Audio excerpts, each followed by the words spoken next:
Building बनाने के बाद आपने उनको जिस तरीके से देखरेख कर कर इस शहर में एक नई मिसाल कायम की है, निश्चित रूप से पवित्र जी आपका काम करने का जो तरीका है, जो बच्चों के आगे बढ़ने का तरीका है, निश्चित रूप से आप इस चैनल के माध्यम से हम लोग आपका स्वागत करते हैं। 1000 गज का या 2000 गज का बंगला बना सकता है, उसमें 50 लाख का या 1 करोड़ रुपए का स्विमिंग पूल बना सकता है, लेकिन मेंटेन करना उसके लिए भारी पड़ता है। घर में 4 मेंबर होते हैं, उसके लिए पूरा पूल भरना और उसको खाली करना या उसके फिल्टर प्लांट्स चलाना, तो वो पॉसिबल नहीं होता है प्रैक्टिकल। छोटा स्टोर करना होगा, छोटा गार्डन करना होगा, एक बाहर डिसइंफेक्टेड एरिया बनाना होगा, क्योंकि ये कोविड खत्म नहीं होगा। एक डिसइंफेक्टेड एरिया घर में एंट्रेंस पर, एक बड़ा ड्राइंग रूम, ताकि एक सोशल डिस्टेंस मेंटेन हो सके, और बैक में कहीं भी जहां शांति से आप एक अपना छोटा सा वर्क एट होम के लिए ऑफिस बना सके। तो आप किसी भी परिस्थिति के अंदर 42B लागू होने के बाद कोई स्वर्ण कास्ट का व्यक्ति SC/ST की एग्रीकल्चर लैंड को खरीद ही नहीं सकता है, चाहे वो लोन के माध्यम से हो, चाहे वो नीलामी के माध्यम से हो, चाहे वो निश्चित रूप से माध्यम से हो।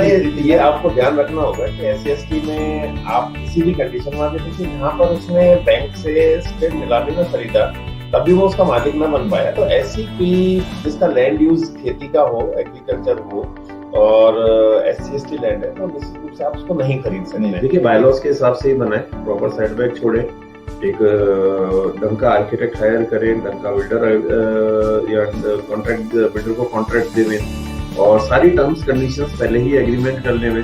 किसी रोड के अंदर में नहीं आ रही है ये संपत्ति, और उसके अलावा जो अपने हेरिटेज बिल्डिंग्स होती है उससे 200 मीटर की दूरी पर स्थित हो।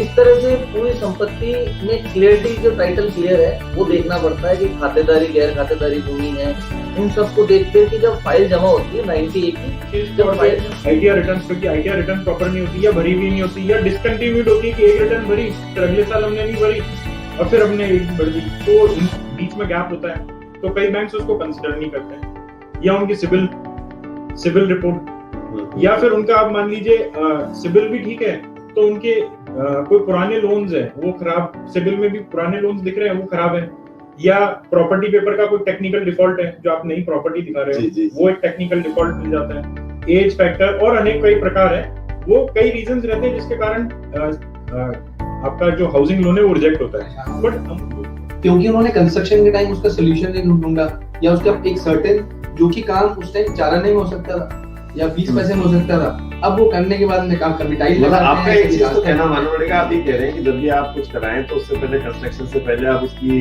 एक तो लैंड की स्ट्रेंथ चेक कर लें, क्योंकि पॉइंट ये हो गया कि जितनी भी और साइड थी वो कंस्ट्रक्शन उनका साल भर के लिए डिले हो गया, तो ये एक बहुत चिंता का मैटर है। और जिनका इंटरेस्ट पे पैसा लिया है, डेवलपर्स हैं, बिल्डर्स हैं, वो लोग को कहीं से रिलैक्सेशन नहीं है, गवर्नमेंट की तरफ से भी कभी खास रिलैक्सेशन नहीं है, तो उनके ऊपर काफी प्रेशर है कि उनको टाइम पर यूनिट भी नहीं दे पाए, और जो उनका पैसा लगा हुआ है तो वो भी ब्लॉक हो गया। जो NH8 है वो बहुत लकी रहा है हर तरीके इन्वेस्टमेंट के हिसाब से। दिल्ली से NH8 स्टार्ट होता है तो गुड़गांव बनस्पत NCR के दूसरे एरियाज हैं, फैजाबाद, गाजियाबाद, नोएडा, उनके मुकाबले गुड़गांव ज्यादा डेवलप हुआ है, NH8 पर है।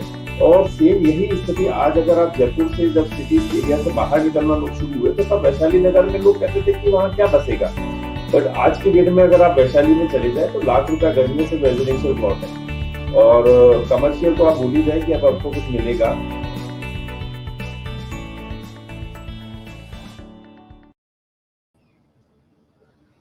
नमस्कार मित्रों, रियल एस्टेट टॉक शो के 16वें एपिसोड में आप सभी का बहुत बहुत स्वागत है। क्योंकि हर बार हमारी ये चेष्टा रहती है कि हम नित नए व्यक्तित्व से आपका परिचय कराएं जो कि रियल एस्टेट में काफी कुछ अच्छा काम कर रहे हैं, और या आप किसी भी तरीके से समस्याओं का समाधान करते हैं।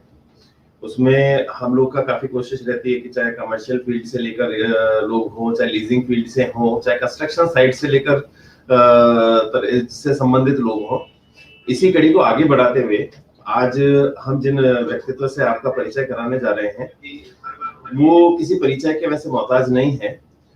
हिंदू पेपर मार्ट अजमेर की पिछले 50 वर्ष पुरानी सबसे पुरानी पेपर मार्ट की कंपनी है। हिंद पेपर मार्ट का अजमेर में कहीं परिचय का मोहताज नहीं है। आपका गवर्नमेंट ऑफिसेज में भी काफी सप्लाई पुराना रहा है और काफी बड़ा नाम रहा है। इसी व्यवसाय को आगे बढ़ाते हुए आप लोगों ने जीके टीएमटी सरिया के क्षेत्र में आप लोगों ने अपने कदम रखे, और मैं आज उस कड़ी में आगे बढ़ाते हुए श्री भावेश मंगल जी का स्वागत करता हूँ। भावेश मंगल जी 2007 में आपने एजुकेशन अपना एसएलएम से पूरा किया, उसके बाद 2011 तक आपने अपनी उच्च शिक्षा बेंगलोर से पूरी करी। तत्पश्चात 2011 के बाद आप अपने जो पेरेंटल बिजनेस है जो हिंद पेपर मार्ट, आप उसमें जुड़े। 2019 में आपने से बदलाव लाते हुए आपने टीएमटी सरिये का काफी बड़ी लेवल पर काम अपने व्यवसाय शुरू किया है, और भगवान की दया से आज आपका पूरे शहर में आपका नाम है। आप राजस्थान में पूरे गवर्नमेंट बिल्डिंग्स में या कॉन्ट्रैक्ट्स में आपका माल सप्लाई होता है। पूरे शहर में काफी आपकी बहुत ही शानदार सप्लाई का काम है। टीएमटी सरिये में आपका काफी अच्छा नाम हो चुका है, और आज भावेश जी आपका इस शो में बहुत बहुत स्वागत है। बहुत बहुत धन्यवाद, बहुत बहुत धन्यवाद। भावेश जी, सबसे पहले तो मैं जानना चाहूंगा कि आप इतने साल पुरानी, आपकी 50 साल पुरानी फर्म हिंद पेपर मार्ट, और उसके बाद अचानक से आप ये टीएमटी सरिये में आपका आना हुआ, इसके बारे में थोड़ा बताएं। क्योंकि ये फील्ड अलग है, ये रियल एस्टेट से रिलेटेड चीज है, कंस्ट्रक्शन साइट्स का काम है, और वो स्टेशनरी का जो आपका काम है वो अलग चीज है। तो आप अचानक से इस टीएमटी सरिया वाले फील्ड में आने का आपका कुछ विशेष हो रहा बताइए। ये आपने एक क्वेश्चन बहुत अच्छा पूछा है, बिकॉज ये एक बहुत कॉमन क्वेश्चन है जो मैं हर बार आंसर करता जा रहा हूँ। उसमें बेसिकली 2011 में जब मैंने फैमिली बिजनेस में ज्वाइन किया था, तब हम लोग सिर्फ कॉपी मैन्युफैक्चरिंग वगैरह करते थे, कॉपी स्टेशनरी फाइल्स मैन्युफैक्चरिंग करते थे। निश्चित तौर से जितने भी हम लोग बड़े हुए हैं तो आपके स्टेशनरी को इस्तेमाल करते हुए ही बड़े हुए हैं, क्योंकि आपकी फर्म ही एकमात्र फर्म हुआ करती थी इतने वर्षों में। अब पिछले 5-10 वर्षों में तो खैर काफी फर्म आ गए, बट पिछले हम लोग जो देखते आ रहे हैं हिंद पेपर मार्ट के ही सारे हम लोग स्टेशनरी यूज करते थे। जी बताएं। उसके बाद सर मैंने एक्सपेंशन किया था डुप्लेक्स में और क्राफ्ट में, जो कि ऑल ओवर राजस्थान जितनी पैकेजिंग इंडस्ट्रीज हैं हम लोग उनको सर्व कर रहे थे। जी जी। तो लास्ट 7-8 साल से मैंने उसके अंदर अच्छा एक मेरे डैड के सपोर्ट से काफी अच्छा काम किया। उसके बाद में 2019 में हम लोग को ऐसा लगा कि जो पेपर हम इंडस्ट्री अभी सर्व कर रहे हैं वो उसमें कुछ ना कुछ एक नया एक्सपेंशन की जरूरत है, एक नए बिजनेस की जरूरत है, और जितना हम लोग एक्सपैंड करेंगे उतना हम लोग के लिए भी बेटर रहेगा। जी। तो मेरे जो एक बहुत मेरा करीबी मित्र है, मतलब मैं मित्र नहीं बोलूंगा, मेरा भाई की तरह है जी, तो उनका कंस्ट्रक्शन का काम है यहाँ पे, जैन कंस्ट्रक्शन कंपनी। उनसे अनिमेश जी। हाँ, अनिमेश जी हैं, बिल्कुल बिल्कुल। हाँ, तो वो उससे मुझे एक इंस्पिरेशन मिली। उसने मुझे एक लाइन का गाइडेंस दिया कि नहीं आप टीएमटी में एंट्री कर सकते हैं, because as a trading house हम लोग अच्छा रन कर रहे थे उसको पेपर। तो फिर हम लोगों ने जीके टीएमटी को संपर्क किया जी। वहां से हम लोगों को एक बहुत अच्छी अपॉर्चुनिटी मिली। उन्होंने कहा आप पूरा राजस्थान का सीएनडफ ले सकते हैं, जिसके अंदर हम लोग को पूरा डिस्ट्रीब्यूशन लेवल और पूरा जो ट्रेडिंग लेवल है गवर्नमेंट प्रोजेक्ट्स में, उसमें हम लोग को उन्होंने बहुत एक अच्छा स्कोप दिया। और वो मेहनत हम लोग 2019 दिसंबर से मेहनत करना हम लोगों ने स्टार्ट किया था उसके अंदर। ये बड़ा कॉमन सा रहा, क्योंकि हम लोग की फील्ड कभी भी टीएमटी की रही नहीं, और हम लोग का फैमिली बिजनेस भी कभी सरिये से और पेपर एक बहुत दोनों अलग डिफरेंट हो जाता है। लेकिन मेरे डैड के सपोर्ट से मेरे को बहुत ज्यादा उसमें एक वो रहा कि कम से कम मैं नया फील्ड में एंट्री ले पाऊँ। वैसे अभी किस मार्केट के लिए आप कर रहे हैं? अभी सारा गवर्नमेंट कॉन्ट्रैक्टर्स हम लोग पूरा देखते हैं, जितने भी बड़े बिल्डर्स हैं, जो प्राइवेट कॉन्ट्रैक्टर्स हैं, प्राइवेट बिल्डर्स हैं, और जितने भी गवर्नमेंट कॉन्ट्रैक्टर्स हैं ऑल ओवर राजस्थान जी, हम लोग उनको बहुत अच्छे से इसके लिए संपर्क कर रहे हैं और बहुत अच्छे से उसको सर्व कर रहे हैं हम लोग। नहीं, बहुत अच्छी बात है। तो इससे पहले भी कोई आपका पुराना एक्सपीरियंस? नहीं, कभी भी हम लोग टीएमटी मतलब जितना भी हमारा फैमिली बिजनेस है ऑल ओवर इंडिया, वो जितने भी हम लोग के मेरे ताऊजी हैं या जो मेरे बड़े भाई हैं, वो सब लोग सिर्फ कागज की फील्ड से हैं हम लोग, और कागज की फील्ड के अलावा हम लोग अभी कोई नई भी फील्ड में हम लोगों ने एंट्री नहीं किया था। लेकिन कुछ ना कुछ हम लोग को ऐसा लगा, और पर्सनली मुझे नहीं, निश्चित तौर पे अभी हम लोग जितने भी इंटरव्यूज कर रहे हैं, नया से नया यूथ आ रहा है और वो मार्केट के हिसाब से अपने आप को एडजस्ट कर रहा है, और बहुत अच्छा वो लोग रिजल्ट दे रहे हैं। और निश्चित तौर से आप इस क्षेत्र में आए हैं तो आपने काफी, अभी मुझे मालूम पड़ा था कि आपने काफी अच्छे प्रोजेक्ट हैंडल किए हैं और काफी बड़ी बिल्डिंग्स में आपका माल सप्लाई हो रहा है। गवर्नमेंट कॉन्ट्रैक्ट्स में भी आपकी काफी अच्छी सप्लाई है। अच्छा, मैं एक चीज आपसे जानना चाह रहा था कि जो जीके टीएमटी सरिया है जी, ये एक्चुअली है कहाँ की मिल, मतलब कहाँ का कंस्ट्रक्शन है और कितनी पुरानी है? ये जीके टीएमटी बेसिकली का जो कंपनी का नाम है वो रियल इस्पात एंड पावर लिमिटेड है, और ये ओरिजिन है छत्तीसगढ़ रायपुर में। ओके, तो वहां से इन लोगों ने 2012 के अंदर 2002 में इन्होंने स्टार्टिंग करा था। तो लगभग कुछ 18 साल पुराना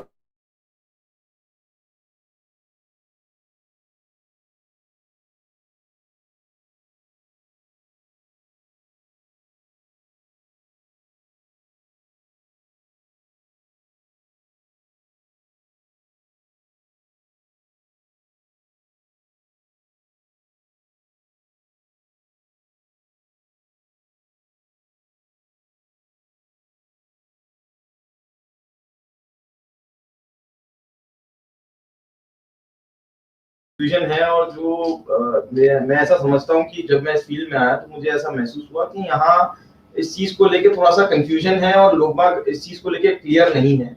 टीएमटी जो है वो सरिया को अगर मैं बात करूँ तो सरिया लगभग 3 प्रकार से सरिया बनता है।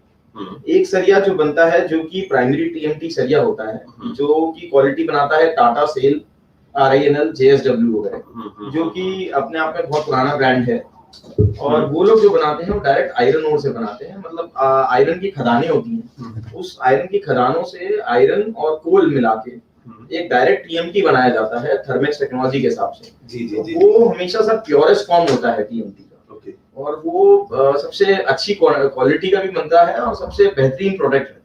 नॉर्मली मेरी जानकारी में था कि कुछ स्क्रैप से भी बनता है सर। वो एक जो मैं आपको बताना चाह रहा था वही मैं आपको बोल रहा हूँ कि सेकंड क्वालिटी जो हुआ, वो सेकंड क्वालिटी ये होता है कि कई लोग ऐसे होते हैं जो टीएमटी नहीं बनाते हैं, सिर्फ एक बिलेट बनाते हैं, जिनको कहते हैं हम लोग बिलेट्स, जो कि बनता आयरन ओर से ही है, जिसमें आयरन और स्क्रैप दोनों मिला के बात करते हैं। एक तरह से मैं बात करूंगा तो वो आयरन एंड बार हो गई, स्लैब्स हो गए बार के, उसको वो लोग रोल करते हैं और उसके बाद उससे जो टीएमटी बनता है वो सेकंड कैटेगरी, जिसको हम लोग बोलते हैं सेकेंडरी टीएमटी, डाउनग्रेड कैटेगरी। और जनरली जो कई अपने अजमेर में भी बहुत सारी रोलिंग मिल्स हैं, जिनको हम लोग रोलिंग मिल्स कहते हैं, जो कि एक्चुअल सरिया होता है। टीएमटी वो नहीं मैं मानूंगा उसको, वो डायरेक्टली होता है जो कचरे से बनता है, स्क्रैप से बनता है, जितना आयरन ओर या फिर जो भी लोहा का जितना भी स्क्रैप होता है, तो वो सबसे लो कैटेगरी में काउंट होता है। वो कंस्ट्रक्शन में जनरली हम लोग जितने भी गवर्नमेंट कॉन्ट्रैक्टर्स होते हैं, जितने भी बड़े बिल्डर्स होते हैं, वो क्वालिटी का सरिया वो लोग काम में नहीं लेते हैं। और यहाँ पे वही एक जो कंफ्यूजन है, जो मिथ है, वो काफी जो छोटे डीलर, जो छोटे वो हो गए कॉन्ट्रैक्टर्स हो गए हैं, या छोटे जो बिल्डर्स हो गए हैं, या फिर जो जनरली घर बनाते हैं अपना, वो कहीं ना कहीं वो स्क्रैप वाले मटेरियल से प्राइस को कॉम्प्रोमाइज करने के चक्कर में वो क्वालिटी से कॉम्प्रोमाइज करते हैं। अगर नॉर्मली देखा जाए तो स्क्रैप वाली क्वालिटी की उम्र कितनी होती होगी, और जो आप आयरन ओर वाली? सर बहुत एक जेन्युइन क्वेश्चन पूछ रहे हैं, जो कि हर आदमी को पूछना चाहिए, और हर आदमी को एक्चुअली स्क्रैप वाला काफी सस्ता पड़ता है और आपका वाला थोड़ा सा कॉस्टली रहता है मेरे हिसाब से। जनरली सर वो देखिए, हम लोग को बड़े बुजुर्ग ने कहा है हमेशा कि महंगा रोवे एक बार और सस्ता रोवे बार बार। तो वो सस्ता भी नहीं है, जनरली वो एक माइंडसेट ऐसा बना दिया गया है कि वो जो स्क्रैप वाला जो अच्छी क्वालिटी का सरिया नहीं होता है वो सस्ता होता है, जबकि वो सस्ता नहीं होता, वो एक्चुअल घर में महंगा ही पड़ता है जी। क्योंकि उसमें क्या होता है कि क्वालिटी पहली बात कभी नहीं होती है, और मैं उस चीज की जहां तक मेरे को नॉलेज आई है और जो जनरली है एक्चुअल में, कि उसको कभी भी एज पर क्वालिटी वाइज वो कभी बेटर नहीं होता।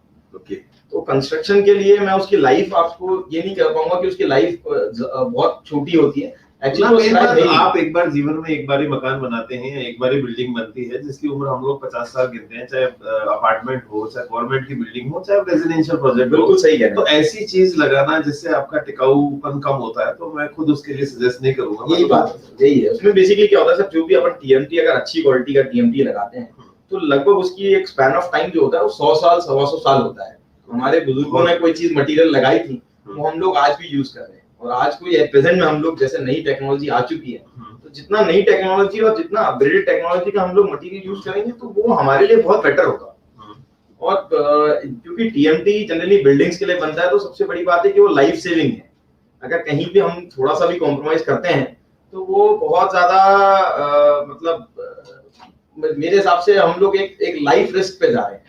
नहीं बिल्कुल। अच्छा, एक टीएमटी क्या होता है, इसका थोड़ा सा एक्सप्लेन। टीएमटी जनरली एक टेक्निकल वर्ड है, जिसको हम लोग बोलते हैं थर्मोमैकेनिकल ट्रीटमेंट जी। जब हम लोग, जैसे मैंने आपको बताया कि कोई भी चाहे आयरन ओर होगा या फिर वो स्क्रैप होगा, जब हम उसको एक प्रोसेस से जारी करते हैं, ये प्रोसेस होता है हीटिंग और कूलिंग प्रोसेस दोनों, मतलब ठंडा और गर्म प्रोसेस दोनों। जब हम लोग किसी भी आयरन ओर को कोल के साथ मिक्स करते हैं और उसके बाद एक स्पंज आयरन बनाते हैं, जिसको कहते हैं हम लोग स्पंज आयरन, और उसको जब हम लोग एक ट्रीटमेंट से प्रोसेस करते हैं, पहले उसको गलाया जाता है, जो कि हो गई हीटिंग प्रोसेस। उसको गलाने के बाद में जब वो रोल होने जाता है, रोल होने जाता है तब उसको हम लोग ठंडा भी साथ में करते हैं। तो ये दोनों टेक्नोलॉजी है, गर्म और ठंडा, मतलब कूलिंग प्रोसेस और हीटिंग प्रोसेस, इन दोनों प्रोसेस का जो मिक्सचर होगा उसको हम लोग कहते हैं थर्मोमैकेनिकल ट्रीटमेंट। इस थर्मोमैकेनिकल ट्रीटमेंट से सबसे बड़ा फायदा क्या होता है कि जो टीएमटी जो बार बना है, जो आपका सरिया बन रहा है टीएमटी, उसकी जो बाहर की परत होगी वो तो बहुत स्ट्रॉन्ग हो जाएगी, और जो अंदर की जो परत है कूलिंग प्रोसेस और हीटिंग प्रोसेस की वजह से वो रहेगी सॉफ्ट, जो कि जरूरी है। कभी भी आपने देखा होगा जो बड़े ब्रिजेस हम लोग बनाते हैं, जब हम बड़ी बिल्डिंग्स बनाते हैं, तब वो चाहे भूकंप आए या फिर उस पर हम लोग एक्स्ट्रा लोड डालें, तो उसमें एक लचीलापन होना बहुत जरूरी है। बिल्कुल, जब वो लचीलापन तभी आएगा और वो स्ट्रॉन्ग भी तभी बनेगा जब हम लोग उसको हीटिंग और कूलिंग प्रोसेस दोनों से कन्वर्ट करेंगे। इसलिए इसका नाम हम लोगों ने टीएमटी, जनरली एक टेक्निकल वर्ड है ये, तो वो इसलिए उसको टीएमटी कहा जाता है। अच्छा, एक चीज जैसे सरिया जब यूज होता है किसी भी बिल्डिंग में, किसी भी निर्माण में, तो जो उसमें मिश्रण हम लोग दूसरे यूज करते हैं वो तो सारे गीले होते हैं, सीमेंट भी गीला होता है, बजरी भी यूज होती है तो गीली होती है। बिल्कुल, तो ये उस समय से जंग का चक्कर नहीं देता? बहुत बहुत बहुत बढ़िया बात है सर। ये जनरली देखिए, मैंने आपको वही बताया था कि जब भी हम लोग कोई हल्की ग्रेड का या लोकल सरिया कभी भी यूज करेंगे तो वो हमेशा जंग खाएगा, और वो जंग तब से खाना शुरू कर देगा जब हम लोग उसको लगाने के प्रोसेस में हैं, जब हम लोग कंस्ट्रक्शन कर रहे हैं तभी। इसीलिए हम लोग बार बार जो भी हमारे कॉन्ट्रैक्टर्स होते हैं, जो बार बार बिल्डर्स होते हैं, हम लोग उनको यही सलाह देते हैं कि आप लोग अच्छी क्वालिटी का, जैसे हमारा जीके टीएमटी है, अब जीके टीएमटी हम लोग एक गारंटी देते हैं, कंपनी जो प्रोसेस बनाती है उस प्रोसेस में हम लोग डायरेक्ट आयरन ओर से जब बनाते हैं तो वो कभी भी जंग नहीं खाता है। मतलब 100 साल, 125 साल, 150 साल तक वो जंग खाने वाली जो बात है वो कभी भी जंग नहीं खाएगा, क्योंकि उसके अंदर एक तो कार्बन की मात्रा, मैग्नीशियम की मात्रा और सल्फर और फास्फोरस, ये सब केमिकल्स हैं जिनको प्रोसेस करके एक बेहतरीन क्वालिटी का टीएमटी बनाया जा रहा है। तो जब भी किसी भी सरिये में अगर फास्फोरस की मात्रा और सल्फर की मात्रा जितनी कम होती जाएगी वो कभी भी जंग नहीं खाएगा। तो इसीलिए तो ये यही चीज है सर। बहुत जगह ऐसा होता है कि कभी भी जो हमारे बिल्डर्स हैं वो इस चीज को इतना फोकस नहीं रखते हैं, तो जनरली ये जंग खाने वाली बिल्डर्स भी अगर प्राइवेट में है और उनका मनी मेकिंग माइंड है, देन उस कंडीशंस में वो ज्यादा ध्यान नहीं देते हैं। सर मनी मेकिंग के लिए मैं आपको बहुत अच्छी एक बात बताता हूँ सर, कि देखिए जब हम लोग टीएमटी लेते हैं, चाहे आपने भी कभी घर बनाया होगा, तो आपने जब भी एक सरिया लिया होगा तो सरिया हमेशा पर पीस से मिलता है, जो हमेशा अच्छी क्वालिटी के जो सरिये होते हैं वो कभी भी वजन से नहीं मिलते हैं। जैसे आज हम जीके टीएमटी है, अगर हम कभी रिटेल में जो हमारे डीलर्स हैं, डिस्ट्रीब्यूटर्स हैं, वो कभी भी उसको किलो से नहीं देते हैं। अगर किलो से कोई भी सरिया बिक रहा है तो उसके अंदर हमेशा जो यूजर है उसको एक बहुत बड़ा नुकसान है सर। नुकसान कैसा महसूस होता है सर कि आज हमने अगर 100 किलो आपने हमसे अगर कोई भी एक पर्टिकुलर एमएम का मोटाई का अगर कोई सरिया लेते हैं, मान लीजिए 8 एमएम का आपने हमसे सरिया लिया 100 किलो या 200 किलो, तो जब हम उसको सरिया देंगे तो वो हमेशा उसकी जो मार्किंग है, जो पर स्क्वायर फीट का जो वेट होगा वो हमारे वाले सरिये में बहुत कम होगा, लेसर साइड होगा। तो जो भी आपको सरिया मिलेगा वो 100 किलो, 200 किलो, 500 किलो जब भी आप लेंगे 2 टन 5 टन, तो वो हमेशा एक क्वांटिटी वाइज आपको हमेशा ज्यादा मिलेगा सरिया। और जब हम लोग लोकल कोई सरिया यूज करते हैं, जब भी कोई बिल्डर एक लोकल सरिया यूज करता है, तो उसको उसकी स्ट्रेंथ बढ़ाने के लिए, उसको जिससे कि वो स्ट्रेंथ में फेल नहीं हो, वो खराब नहीं हो, जो बनाने वाला कंपनी है वो उसके अंदर उसका वजन ज्यादा डाल देता है। तो अल्टीमेटली जो दिखने के लिए प्राइस तो सस्ती होती है, लेकिन वो सस्ती नहीं होती सर। मैं आज 200 रुपए किलो में अगर 5 आम लेके आ रहा हूँ और एक जो दूसरा जो सेलर है वो अगर 200 रुपए के अंदर मेरे को 10 आम देगा, तो वो 10 आम हमेशा फायदेमंद रहेंगे। वो जो 5 आम अगर वो बड़े भी साइज के हुए तो हमेशा मेरे लिए नुकसानदायक है। सही बात। तो ये नुकसान बहुत होता है। वैसे एक मैं पूछ रहा था, जैसे बिल्डिंग्स बनती हैं तो सरिये के अलावा भी कोई ऑप्शंस यूज होते हैं क्या? बहुत बढ़िया है सर, बहुत बिल्कुल सर यूज होते थे, आज नहीं यूज होते हैं। हमारे जो पुराने जमाने की अगर कोई बिल्डिंग्स आप देखेंगे तो उसमें सरिया यूज नहीं होता था, लेकिन उसका एक जो सबसे बड़ा ड्रॉबैक है सर कि अभी एट प्रेजेंट ऑफ टाइम में हम लोग जो भी बात कर रहे हैं वो फास्ट टेक्नोलॉजी की बात कर रहे हैं, जब हमें कोई भी कंस्ट्रक्शन करना हो या कोई तो भी पहले के कंस्ट्रक्शन तो काफी मजबूत है सर, बिल्कुल मजबूत होते हैं, बहुत अच्छी बात कह रहे हैं सर, बहुत मजबूत होते हैं। जैसे ताजमहल बनने में एक समय लगा ना सर, आज अगर हम ताजमहल बनाना चाहेंगे तो ताजमहल बहुत जल्दी बनेगा। एक पहले के जमाने में अगर आप कोई ब्रिज देखेंगे तो वो हमारे को ऐसा होता था कि एक ब्रिज बनाने में उसको 2 साल लग रहे हैं, 2.5 साल लग रहे हैं, क्योंकि वो टेक्नोलॉजी नई यूज नहीं हो रही है। आज का समय ऐसा है सर, जहाँ भागती हुई जिंदगी है, जहाँ आदमी, आज अजमेर का आप एलिवेटेड रोड का एक एग्जांपल लेंगे तो वहां पे जितनी भी टेक्नोलॉजी यूज हो रही है वो one of the best technologies use हो रही है। और वहां सरिया इसलिए जरूरी है कि वो एक तो फास्ट काम होगा उससे और बहुत मजबूत काम होगा, क्योंकि हम अगर कोई भी अगर ब्रिज बनाना चाहते हैं, कोई भी कंस्ट्रक्शन करना चाहते हैं, तो हम महसूस करते हैं उसको जितना जल्दी बनाएंगे हम लोग के लिए कॉस्ट इफेक्टिव रहेगा। नहीं वो ठीक है, जैसा मतलब आपके लिए कॉस्ट इफेक्टिव तो ठीक है, पर मजबूती किसमें रहेगी, पुराने वाले में कि आपके सरिया में? नहीं देखिए, पुराना वाला भी अपना में मजबूत होता है, लेकिन उससे ज्यादा मजबूती आज की टेक्नोलॉजी, आर्किटेक्ट जितने भी हो गए, बहुत एक तो मजबूती के साथ साथ काम फास्ट भी होना जरूरी है। मजबूती तो हमेशा आपको रहेगी सरिये में, मजबूती के लिए कभी कोई दिक्कत नहीं आएगी। अरे बाढ़ भूकंप में उस कंडीशन में क्या ये इफेक्टिव है? सर गुजरात के, अगर आपने गुजरात का जब अपना अर्थक्वेक आया था, हाँ 26 जनवरी को, 26 जनवरी को, जो कि गुजरात के लिए और पूरे इंडिया के लिए एक अंजार वाला था, वो मेरे हिसाब से सबसे डिफिकल्ट पार्ट था पूरे इंडिया के लिए और पूरे गुजरात के लिए। उसके बाद से जो हम लोग के आर्किटेक्ट हैं, इंडिया के जितने भी बड़े आर्किटेक्ट हैं, उन लोगों ने अपनी डिजाइनिंग में, कंपनी जो टीएमटी बनाती है, जैसे हमारी जीके टीएमटी है, उन्होंने जो भी अब सरिया बनाया है वो अपनी रिसर्च के बाद से और अपने केमिकल यूज के बाद से इतना इफेक्टिव सरिया बनाया है कि अब वो जंग रोधक भी है और साथ में वो भूकंप रोधक भी है। ओके, तो वो बहुत एक अच्छा टेक्नोलॉजी है जो कि हम लोगों ने उसको गुजरात भूकंप के बाद में आर्किटेक्ट ने अपनी डिजाइनिंग के हिसाब से और कंपनी ने अपनी क्वालिटी के हिसाब से, काफी कंपनियां हैं उसमें से जीके एक हमारा एक ऐसा कंपनी है जिसने अपने आप को पूरा, हम लोग क्लेम करते हैं बकायदा कि हम लोग भूकंप रोधक हैं, क्योंकि हम लोग ने जो क्वालिटी उसके अंदर बना रहे हैं वो प्रॉपर भूकंप रोधक के लिए ही यूज कर रहे हैं। नहीं तो ये आपकी जो जीके टीएमटी सरिया है, ये कुछ और प्रोडक्ट भी बनाती है या सिर्फ सरिया ही? सर बहुत अच्छे प्रोडक्ट्स बना रही हैं और स्टील से रिलेटेड ही प्रोडक्ट्स बनाती हैं। जैसे सरिया मैंने आपको बताया, टीएमटी जो ये बना रही है वो लगभग कोई 7 से 8 लाख मीट्रिक टन एनुअली बना रही है। बहुत अच्छी क्वांटिटी। हाँ, बहुत अच्छी क्वांटिटी पे बना रहे हैं। उसके साथ साथ में ये बाइंडिंग वायर बनाते हैं और उसके साथ साथ में जीआई वायर भी बना रहे हैं और वायर रॉड भी बना रहे हैं और साथ में ये बिलेट भी बनाते हैं, जो कि हम लोग दूसरी कंपनीज को देते हैं और उससे वो लोग अपना सरिया बनाते हैं। तो मतलब अगर जनरली हम बात करें तो बिलेट आज की तारीख में हम लोग 4 लाख मीट्रिक टन एनुअली बना रहे हैं, जिससे कि दूसरी कंपनीज हमें लेती हैं और हम लोग उसको एक्सपोर्ट कर रहे हैं आज के टाइम। तो ये आप माइन से तैयार करते हैं? बिल्कुल सर, छत्तीसगढ़ के अंदर सबसे बड़ी माइंस हैं और उस माइन से ही हम लोग उसको ले रहे हैं। डायरेक्ट उस माइन से हम लोग बाकायदा बाय ट्रेन से हम लोग की कंपनी के अंदर वो आता है और उसके बाद हम लोग वो आयरन रोड से बना रहे हैं सबसे। नहीं तो मतलब क्या किस जगह, छत्तीसगढ़ जो कि काफी बड़ा एरिया है, वहाँ पे किस जगह है आयरन माइन? सर छत्तीसगढ़ में ये बेसिकली रोहतांग में जगह का नाम, तो मतलब छत्तीसगढ़, हाँ छत्तीसगढ़ प्रॉपर छत्तीसगढ़ में ही है। जी प्रॉपर छत्तीसगढ़ में है और जबकि ये छत्तीसगढ़ की सबसे बड़ी माइंस है, ओनली माइंस हैं सर। तो ये इसको आप सेल कैसे करते हैं मार्केट में? सर सेल देखिए, आज की तारीख में हमारे पास पूरा सीएनएफ है राजस्थान का, तो हम लोग के पास में हम लोग गवर्नमेंट कॉन्ट्रैक्टर्स से भी कांटेक्ट कर रहे हैं और ऑल ओवर राजस्थान हम लोग डिस्ट्रीब्यूटर्स और डीलर्स बना रहे हैं।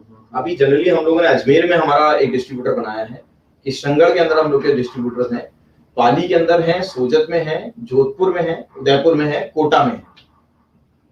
तो ऑल ओवर राजस्थान हम लोग को डिस्ट्रीब्यूटर्स बनाने हैं जो कि रिटेल नेटवर्क हम लोग का पूरा फॉलो अप करेंगे और साथ साथ में हम लोग जितने भी बड़े गवर्नमेंट कॉन्ट्रैक्टर्स हैं जो कि रेलवे से हैं या फिर मिलिट्री ऑफ डिफेंस से हैं या फिर जो रोड्स बनाते हैं, हम लोग उनको पूरा डायरेक्ट सरिया दे रहे हैं। हमारी पूरी सेल्स मतलब आपका NH रेलवे सब में जा रहा है, तो ऐसा आपके सरिये में क्या विशेषता है कि जो आपकी का सरिया जा रहा है? सर मतलब मैं विशेषताएं बार बार आपको बता रहा हूँ, तो आपने अच्छी बात है। विशेषताओं में सबसे अच्छी बात ये है सर कि हम लोग आज की तारीख में डायरेक्ट आयरन ओर से तो बना रहे हैं और जितनी भी गवर्नमेंट और भी कंपनीज होंगी जो आयरन ओर से बनाती है, बिल्कुल बनाती हैं सर, बहुत अच्छी बात है सर। लेकिन एक्चुअली क्या है सर, उसके साथ साथ में गवर्नमेंट की अपनी एक ऑर्गेनाइजेशंस हैं जो कि वहां पे हमारी कंपनियां विजिट करती हैं और उसके बाद उसी हिसाब से हमें एक अप्रूवल देती हैं कि जैसे अब रेलवे का हमारा एक अप्रूवल है सर, हमारे पास रेलवे ऑल ओवर इंडिया में जितने भी रेलवे के ब्रिजेस बनेंगे, जितने भी रेलवे के क्वार्टर्स बनेंगे, रेलवे से रिलेटेड जो भी कंस्ट्रक्शन होगा उस पे हम लोग को रेलवे की तरफ से अप्रूवल मिला है।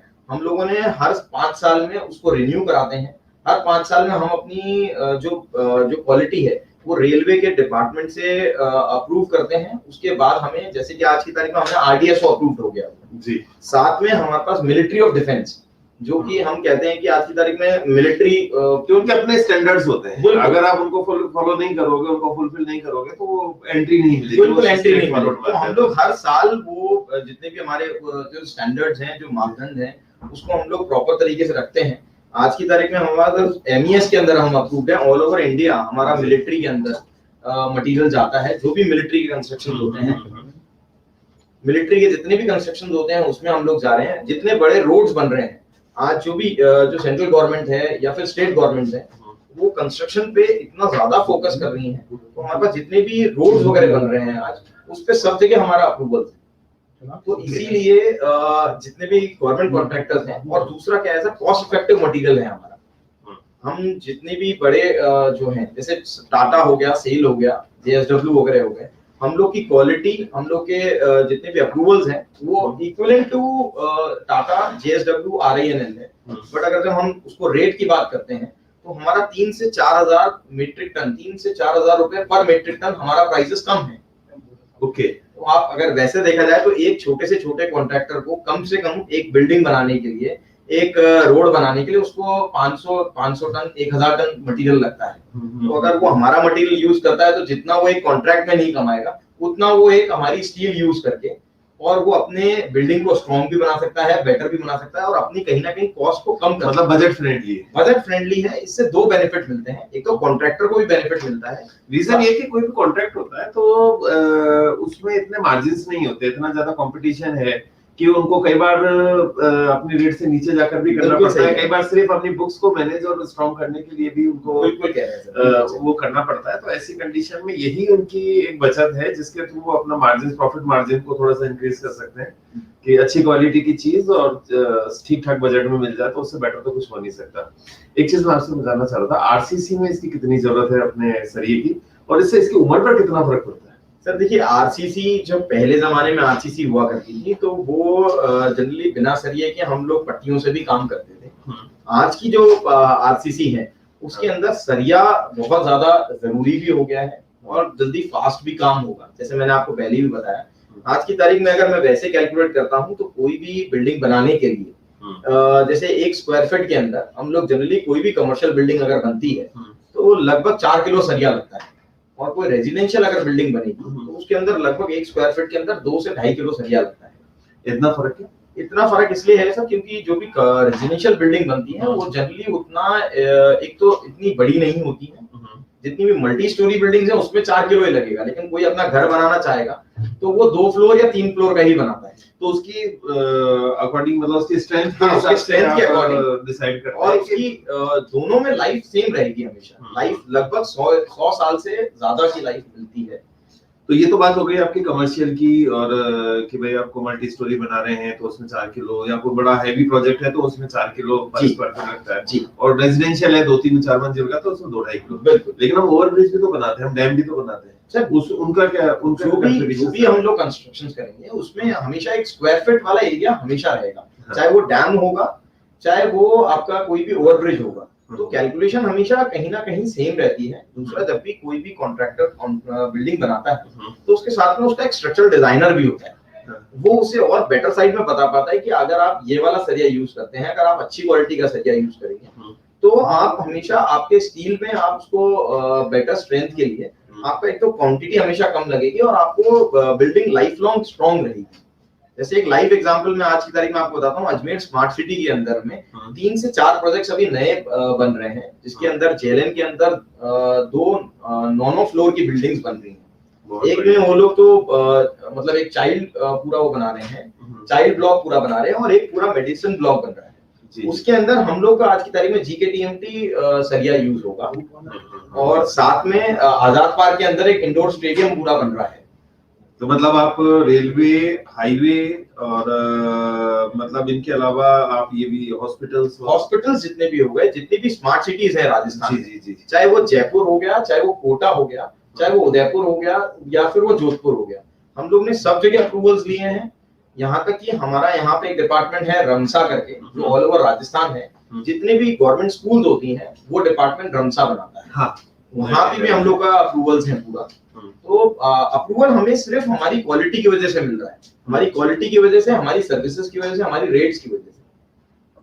एक चीज मैं आपसे जानना चाह रहा हूँ, ये हमेशा कहा जाता है टीएमटी सीरीज में टीएमटी 500, 500D, FE 550D, वो क्या चीज है? थोड़ा सा आपको नॉलेज पूरी है बहुत थोड़ी जानकारी रखनी पड़ती है, जब चूंकि आपसे बातचीत कर रहा हूँ तो थोड़ी जानकारी मुझे रखनी पड़ेगी। और वैसे भी हम लोग कंस्ट्रक्शन भी करते हैं तो थोड़ा सा आइडिया मुझे है कि किस साइड पर किस तरीके का सरिया लगता है, तो हम लोग थोड़ी जानकारी तो रखते हैं। बहुत अच्छी बात है सर। देखिए FE 500 जो मटेरियल हो गया, सरिये में 3 से 4 प्रकार ग्रेड्स के सरिये बनते हैं।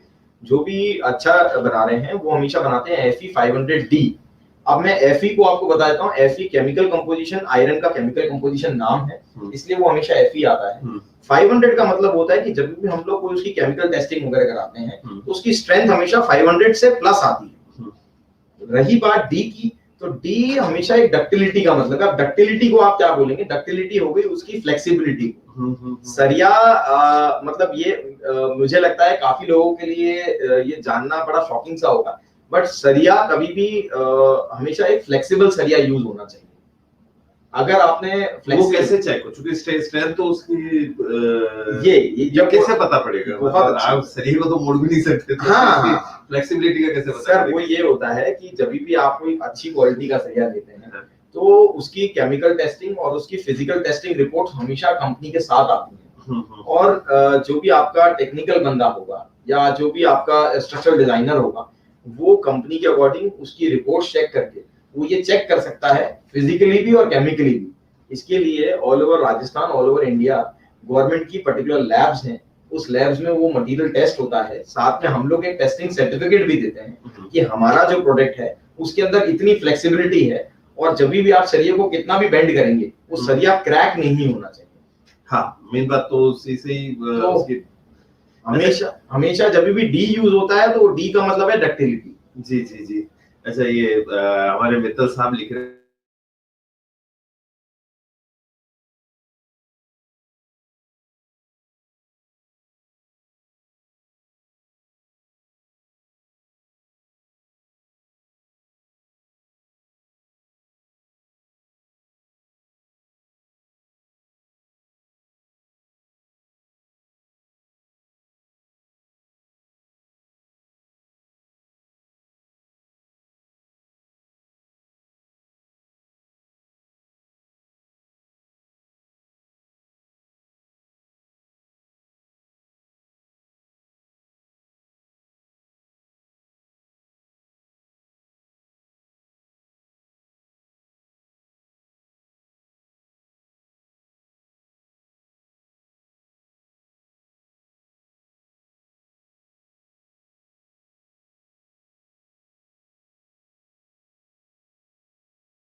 एक बार मैं वापस से सवाल को लेना चाहूंगा। कुछ पुलिस एग्जाम्स की वजह से शायद इंटरनेट का कुछ कनेक्टिविटी का इश्यूज रहा। मैं पूछना चाह रहा था, स्टील के व्यापार में आपका अनुभव कैसा है? क्योंकि हम बातचीत करते रहे और ध्यान नहीं रखे, वो वहां से डिस्कनेक्ट हो गया। तो वापस एक बार थोड़ा सा हमारे दर्शकों को बताएं। मैं आपको वही बताना चाहूंगा, जैसे कि हम लोग कभी भी मतलब स्टील से रिलेटेड हम लोगों ने कभी कोई व्यापार ना तो आगे कभी पहले सोचा था, और कभी भी हमारी फैमिली ने या मेरे फादर ने कभी भी ऐसा नहीं समझा था कि हम लोग कोई पेपर को छोड़ के कभी कोई नया व्यापार करने की सोचेंगे। जी जी। तो जब हम लोगों ने TMT किया तो उनकी तरफ से बहुत सपोर्ट भी रहा, और हम लोग अभी राजस्थान के अंदर जनवरी से 2020 से हम लोग व्यापार करते हैं, तो लगभग हमारे को 10-11 महीने हो गए हैं। लेकिन बहुत अच्छा एक्सपीरियंस हम लोग अभी फील कर रहे हैं। बहुत एक अलग एक्सपीरियंस है और बहुत पॉजिटिव एक्सपीरियंस है, बिकॉज सरिये का जो व्यापार है और जो डेवलपमेंट एट प्रेजेंट हम लोग आगे फील कर पा रहे हैं, उसमें डिमांड जो भी है वो बेटर ही साइड बढ़ने वाली है, क्वालिटी हम लोग बेटर दे रहे हैं, तो बहुत मजा आ रहा है सर ये व्यापार करके। नहीं, लेकिन आप शायद आपसे बातचीत में ऐसा लग रहा है कि आपके गवर्नमेंट प्रोजेक्ट्स हैं, जैसे स्मार्ट सिटी हो गया, रेलवे हो गया, रोड का हो गया, हॉस्पिटल हो गया, आप इसमें वनस्पति या मल्टी स्टोरीज के आप इसमें ज्यादा गवर्नमेंट प्रोजेक्ट्स में आपका ज्यादा काम है? सर गवर्नमेंट प्रोजेक्ट्स हम लोग खुद डील कर रहे हैं, क्योंकि जो भी मेजर प्रोजेक्ट्स हैं, जो बड़े प्रोजेक्ट्स हैं, उनको हम लोग पर्सनली हैंडल करते हैं।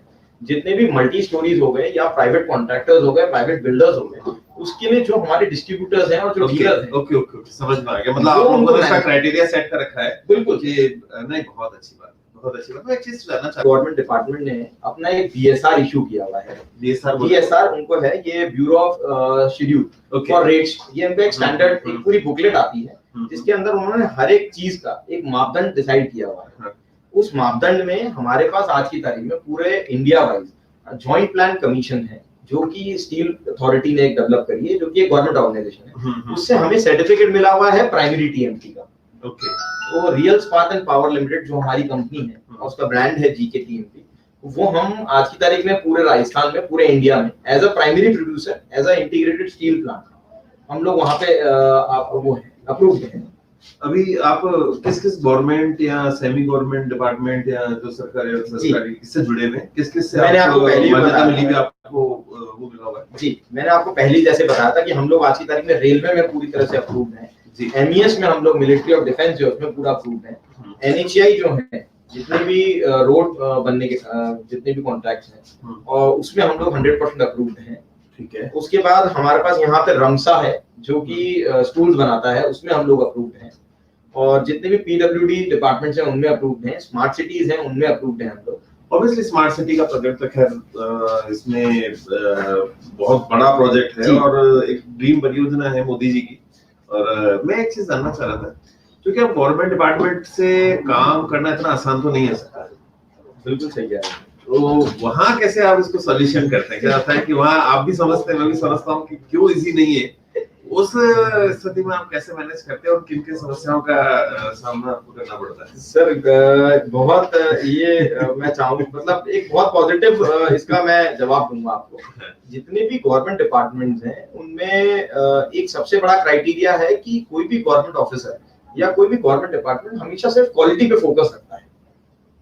क्वालिटी को लेके वो कहीं कोई कॉम्प्रोमाइज नहीं करना चाहते हैं। और क्योंकि उनको भी आगे रेस्पॉन्सिबिलिटी बनती है। बिल्कुल वही रहता है। तो हम लोग आज की तारीख में क्वालिटी पे फोकस्ड है सर। और जितनी भी गवर्नमेंट डिपार्टमेंट्स हैं, हम लोग और हमारी सेल्स टीम जितनी जी वो पर्टिकुलर हर एक डिपार्टमेंट में जाती है, उनको अपने आप में सेटिस्फाई करती है।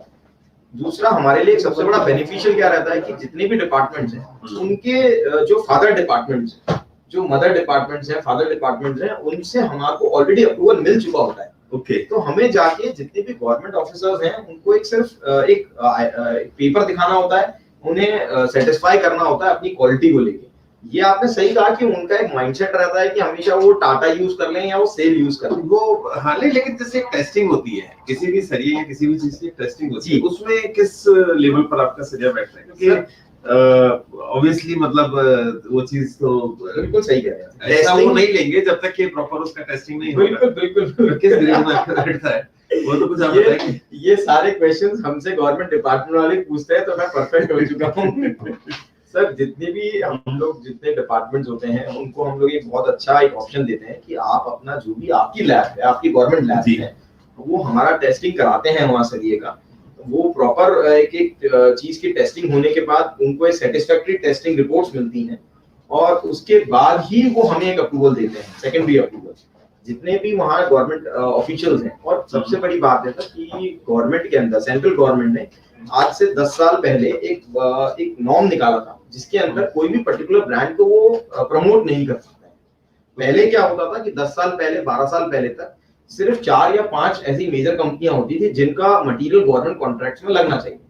आज की जो कंडीशन है उसके अंदर एक नॉर्म को चेंज करते हुए किसी पर्टिकुलर ब्रांड का नाम नहीं आता, उसमें ये लिख दिया जाता है कि जो कि प्राइमरी प्रोड्यूसर हो और जो डायरेक्ट आयरन ओर से बनाते हो आप वो सारे मटेरियल यूज कर सकते हैं।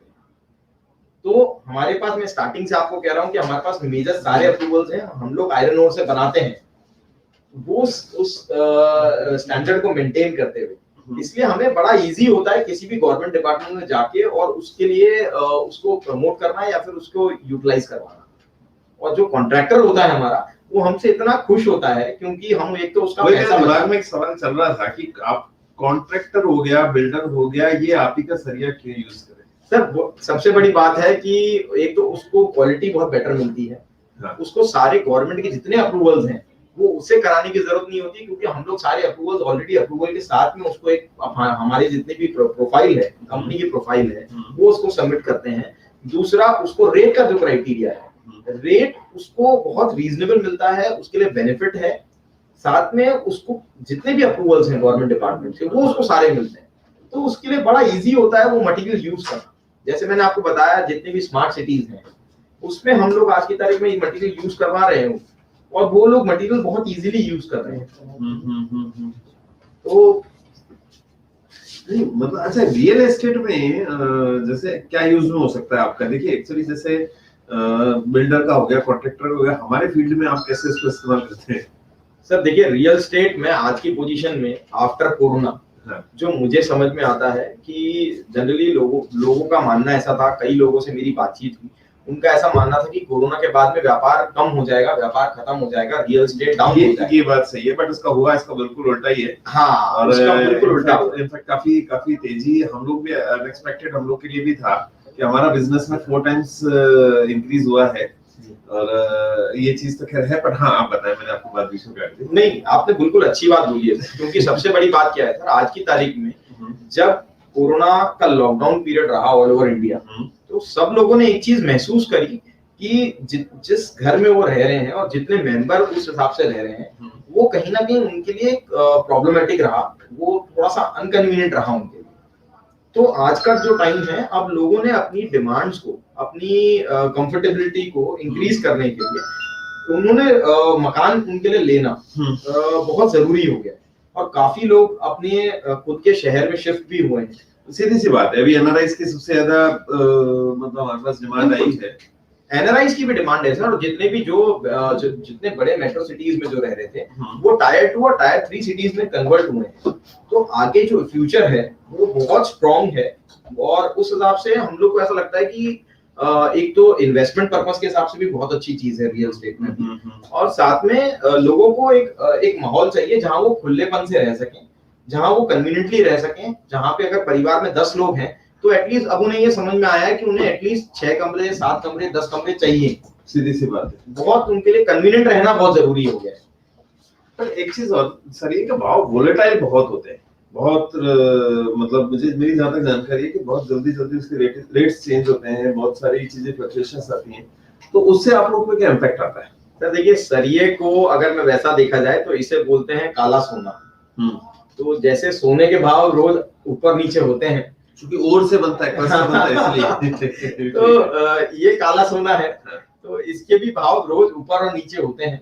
तो जनरली ऐसा होता है सर कि जैसे हम लोग अगर बात करें तो कंपनी हमारे को एक बेनिफिट देता है, हम लोग अपने डिस्ट्रीब्यूटर्स को, डीलर्स को भी ये बेनिफिट देते हैं कि अगर कभी भी इन मेजर चेंज हमें लगता है कि कोई रेट में कोई मेजर चेंज आने वाला है तो हम उनके लिए वो स्टॉकिंग करते हैं, हम लोग उनके लिए वो बुकिंग रखते हैं। तो वहां कहीं भी कंपनी हमारे को एज अ C&F कहीं कोई नुकसान होने नहीं देती है। साथ में हम अपने डिस्ट्रीब्यूटर्स को, अपने डीलर्स को वो नुकसान नहीं होने देते। जनरली हम लोग वो सारा बेनिफिट पास ऑन करने की सोचते हैं। ठीक है, ये बहुत अच्छी चीज है, क्योंकि हम बाजार में बैठे हैं तो सबको फायदा होना चाहिए और सबको 2 पैसे मिलने चाहिए और क्वालिटी में कहीं किसी तरह से कोई कॉम्प्रोमाइज नहीं होना चाहिए। हमारे बाबूजी जो हैं, जो हमारे फादर साहब हैं, उन्होंने हमेशा सीरियसली हमें यही समझाया है कि जितना बेनिफिट आप अपने डीलर को, अपने डिस्ट्रीब्यूटर को दोगे, आपकी कंपनी उतना ही ग्रो होगी। तो जो 50 साल का एक्सपीरियंस उनका है, जो कि हम लोगों ने अपनी पेपर इंडस्ट्री में भी ऐसा किया है, तो आपके पेपर इंडस्ट्री में तो आपके मुकाबले का 50 साल पुराने आपके फर्म है, आपके मुकाबले में कोई आता भी नहीं है, तो वो तो खैर वो सेम एक्सपीरियंस हम लेके TMT में उतर रहे हैं। प्रोडक्ट चेंज जरूर किया है, जो हमारी वर्किंग है, जो हमारा नेचर है, जो हमारा वर्किंग स्टाइल है, उसको हमने बिल्कुल चेंज नहीं किया। तो आपकी जो बिजनेस प्रमोशन होता है इसकी किसी बड़े स्टार के द्वारा प्रमोट कराते हैं, कैसे कराते हैं? सर हमारी जो कंपनी है वो आज की तारीख में जितने भी बड़े न्यूज चैनल्स हैं उस पे पूरा प्रमोशन करती हैं और उस पे सारे एड्स उनके आते हैं। जितनी भी अच्छी मूवीज आती हैं उसको वो आज की तारीख में स्पॉन्सर करती हैं। मैं रिसेंटली आपको दिखाना भी चाहूंगा एक बार JKTMT, हमारी ताकत देश की हिम्मत। हिंद पेपर मार्ट, जियालाल मार्ग, बाबू मोहल्ला, केसरगंज, अजमेर। GKTMT सरिया जर्मनी की विश्व प्रसिद्ध थर्मिक्स टेक्नोलॉजी से बनता है। कार्बन एवं मैंगनीज की उचित मात्रा से इसमें ज्यादा लचीलापन होता है जो बेहतर घुमाव व जुड़ाव में काम आता है। स्पेशल डिफॉर्मेशन पैटर्न कंक्रीट के साथ मजबूत पकड़ बनाता है। इसमें जंग नहीं लगता व भूकंप रोधक भी होता है, यानी पूरी तरह से हर निर्माण की सुरक्षा। हाल ही में हमने लेटेस्ट ब्लॉक मिल टेक्नोलॉजी के द्वारा TMT का उत्पादन शुरू किया, जिससे GKTMT की चमक, रिब्स फॉर्मेशन व प्रिसाइज सेक्शन वेट एवं ग्रेड और भी बेहतर हो गई है। हम अपने मैन्युफैक्चरिंग प्रोसेस के हर कदम पर क्वालिटी का अपने अल्ट्रा मॉडर्न लैब में बारीकी से परीक्षण करते हैं, जो अंत में हमारे कस्टमर्स को उच्च क्वालिटी के TMT, वायर रॉड्स व अन्य स्टील के रूप में मिलता है। देश के सभी महत्वपूर्ण सरकारी एवं प्रमुख इंडस्ट्रियल ग्रुप हमारे नियमित ग्राहक हैं और देश की बड़ी बड़ी कंपनियां हमारे क्लाइंट्स हैं। GKTMT सरिया, हमारी ताकत, देश की हिम्मत। मेरे रास्ते से हट जाओ। जो सीखा है आपसे सीखा है, गद्दारी तो आपने सिखाई ही नहीं। और वही जीतेगा जो होगा स्ट्रॉन्गेस्ट एंड द बेस्ट। जैसे GKTMT बार, आपके घर के लिए strongest and the best. GKTMT, हमारी ताकत, देश की हिम्मत। सेलिब्रेटिंग वॉर, रिलीजिंग 2 अक्टूबर। नाउ सूबेदार तानाजी मालुसरे। जंग वही जीतेगा जिसके हौसले होंगे बुलंद। जैसे GKTMT बार, हमारी ताकत, देश की हिम्मत। जीत स्वराज की होगी, सत्य की होगी, हम सब की होगी। GKTMT in association. निश्चित रूप से आपने काफी अच्छे प्रमोशंस किए हैं, वही देख रहा था। मैं एक चीज आपसे जानना चाह रहा था कि अगर जैसे हमारी भी कंस्ट्रक्शन साइट्स होती हैं तो हमें किस रेट में देंगे आप? देखिए आपके लिए हम कोई रेट नहीं है, लेकिन वैसे अगर जनरली देखा जाए तो हमने अजमेर में अपने आप में यहाँ एक डिस्ट्रीब्यूटर बना रखा है। तो कभी भी आप कोई जितने भी हैं तो लगभग मैं आज की अगर प्राइस की बात करूं तो कोई 40,000 से 41,000 रुपए से हम लोग वो सरिया दे रहे हैं। 40,000 से 41,000 रुपए जो हमारा है, 40,000 से 41,000 रुपए पर मीट्रिक टन पे है। जो भी GST है 18% इस पे GST होता है, हमेशा GST एक्स्ट्रा रहता है। जी। लेकिन अगर मैं इसको कंपेयर करूंगा टाटा या सेल या JSW से, तो लगभग वो 45 रुपए या 46 रुपए, 45,000 या 46,000 रुपए पर टन होता है। तो लगभग हम 3 से 4,000 रुपए टन पे जो मैंने 10% का तो हम मान के चले कि डिफरेंस लेना। बिल्कुल है सर, बिल्कुल है। अच्छा, दूसरी बात एक चीज है, जैसे आपके अजमेर में तो डिस्ट्रीब्यूटर है, पर चूंकि आप ऑल राजस्थान का पूरा काम JK का, सीन का आपके पास ही है, तो जैसे किसी को डिस्ट्रीब्यूटरशिप चाहिए हो तो उसके लिए क्या रहता है? सर बहुत अच्छी बात यह है कि हम लोगों ने अपना मोबाइल नंबर वहाँ प्रोवाइड किया हुआ है। तो जनरली अभी जिस तरह से सरिये का हम नया काम देख रहे हैं, तो ये इसकी पूरी हैंडलिंग है, जितनी भी सेल्स हैं वो मैं पर्सनली खुद ही देख रहा हूँ। ओके, तो मैं डायरेक्टली आप हमें कॉल कर सकते हैं और साथ में नंबर बता दीजिए। 8829 72977। और साथ में हमारा सर GKTMT का अपने आप में एक एप्लीकेशन भी है, अगर आप डाउनलोड करेंगे प्ले स्टोर से। हाँ, प्ले स्टोर के अंदर GKTMT है और उसमें आप अगर उसको डाउनलोड करते हैं तो आप रोज की रेट्स भी वहाँ पे देख सकते हैं और कंपनी के बारे में इंफॉर्मेशन ले सकते हैं और हमारा नंबर भी आपको वहां से मिलता है। नहीं, निश्चित तौर से आपसे काफी अच्छी जानकारी मिली। पहले भी हमारे एपिसोड में मिस्टर यश दानी आए थे, उन्होंने टैक्सेशन के बारे में काफी अच्छी जानकारी दी थी, और एडवोकेट अजय गोयल आए थे, उन्होंने अपना लीगल प्रोस्पेक्टस क्या रहता है, क्या प्रॉब्लम्स आती है, इश्यूज आते हैं, उनके क्या सॉल्यूशंस होते हैं, उसके बारे में बताया था। वाटर प्रूफिंग के बारे में मिस्टर काकानी आए थे, उन्होंने काफी अच्छी अपनी जानकारी दी थी। मिस्टर संजय बोरा आए थे, उन्होंने इंटीरियर एक्सटीरियर से रिलेटेड काफी, बागचंद नागर जी आए थे, संजय बोरा जी आए थे, उन्होंने काफी इंटीरियर एक्सटीरियर से रिलेटेड काफी अच्छी जानकारियां दी थी पिछले एपिसोड्स में। निश्चित तौर से इस एपिसोड में आपने स्टील से रिलेटेड, चूंकि लोगों को जानकारी नहीं होती कि पहली बात तो सरिया क्या होता है, सरिया भी होता है तो उसमें TMT क्या होता है, किससे बनता है, कैसे बनता है, या अपना आयरन ओर से बनता है, किस चीज से बनता है, लोगों को बिल्कुल जानकारी नहीं रहती है, उनको ग्रेड का पता नहीं होता। किस स्ट्रेंथ का सरिया होता है, उनको उसके बारे में जानकारी नहीं होती है। बहुत अच्छी आपने आज एक जानकारी हम लोगों को, दर्शकों को दी कि क्योंकि कंस्ट्रक्शन ऐसी चीज है कि हर आदमी अपने जीवन में कम से कम 1 या 2 बार कंस्ट्रक्शन जरूर से जरूर कराता है। तो खुद का मकान बनाता है, चाहे अपना शोरूम बनाता है या कुछ भी किसी प्रकार से अपना एक मकान तो आदमी जरूर से जरूर बनाता है। तो उसको कम से कम बेसिक जानकारी होनी जरूरी है कि वो चीज क्या लेने जा रहा है। तो उसमें उसको वो किस क्वालिटी की यूज कर रहा है उसको पता होना चाहिए। और चूंकि आप जैसे एक्सपर्ट लोग आते हैं और हमारे शो में और हमें पूरी जानकारी देते हैं, उसके लिए आपका बहुत बहुत धन्यवाद। मैं चाहूंगा स्वामी जी उसके दर्शकों को आप अपनी तरफ से कुछ बताना चाहें, कुछ कहना चाहें तो आप जरूर से बताएं। आप सबको राधे राधे। और मैं आने वाली दीपावली का जो पर्व है उसके लिए आप सबको बहुत बहुत शुभकामनाएं देना चाहता हूँ। और आप लोग इस कोरोना काल के हिसाब से अपने आप को सेफ रखें। मास्क ही एक ऐसा विकल्प है, तो जो भी है आप मास्क यूज कर सकते हैं। दूसरा, बिजनेस पॉइंट ऑफ व्यू से मैं ये कहना चाहूंगा कि चाहे वो कोई भी बिजनेसमैन हो या फिर कोई भी जो एम्प्लॉय हो या एम्प्लॉयर हो या कोई भी, आने वाला जो समय है वो बहुत अच्छा है, बहुत बेटर है। वो हमेशा एक पॉजिटिव वाइब्स लेके आएगा, तो उसके लिए बिल्कुल भी निराश ना हो। और जितना भी आप अच्छा बिजनेस करेंगे वो आपको इन फ्यूचर बड़ा पॉजिटिव इम्पैक्ट देगा।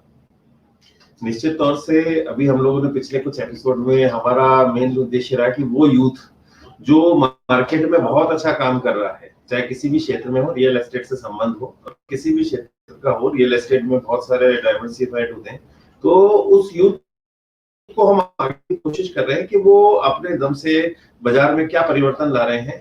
और उसी कड़ी में आज आपको हमने आपको आज बुलाया था। आपको बहुत बहुत धन्यवाद आज के शो पर। Thank you.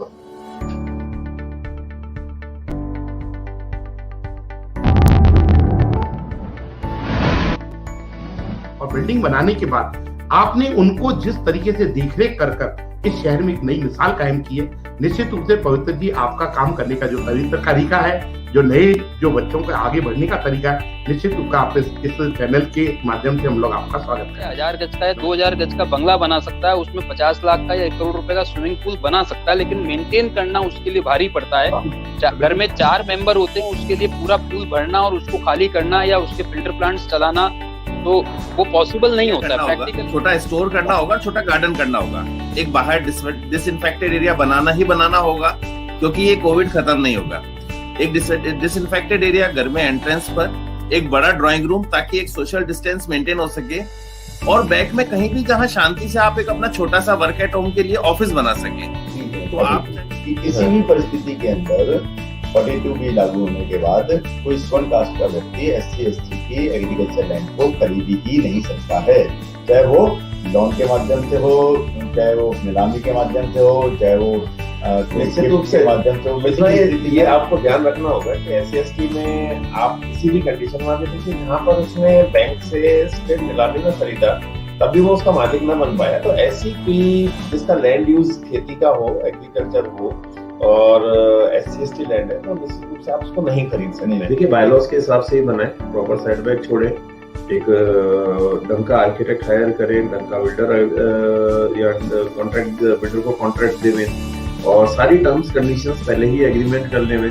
किसी रोड के अंदर में नहीं आ रही है ये संपत्ति, और उसके अलावा जो अपने हेरिटेज बिल्डिंग्स होती है उससे 200 मीटर की दूरी पर स्थित हो, इस तरह से पूरी संपत्ति में क्लियरिटी, जो टाइटल क्लियर है वो देखना पड़ता है कि खातेदारी गैर खातेदारी भूमि है, इन सबको देखते कि जब फाइल जमा होती है 98 की, जब आईटीआर रिटर्न प्रॉपर नहीं होती या भरी हुई नहीं होती या डिसकंटिन्यूड होती है कि एक रिटर्न भरी फिर अगले साल हमने नहीं भरी और फिर हमने एक भर दी, तो बीच में गैप होता है, तो कई बैंक्स उसको कंसिडर नहीं करते हैं, या उनकी सिविल रिपोर्ट, या फिर उनका आप मान लीजिए सिविल भी ठीक है तो उनके कोई पुराने लोन्स है वो खराब, सिविल में भी पुराने लोन्स दिख रहे हैं वो खराब है, या प्रॉपर्टी पेपर का कोई टेक्निकल डिफॉल्ट है, जो आप नई प्रॉपर्टी दिखा रहे हो वो एक टेक्निकल डिफॉल्ट मिल जाता है, एज फैक्टर और अनेक कई प्रकार है, वो कई रीजंस रहते हैं जिसके कारण आपका जो हाउसिंग लोन है वो रिजेक्ट होता है।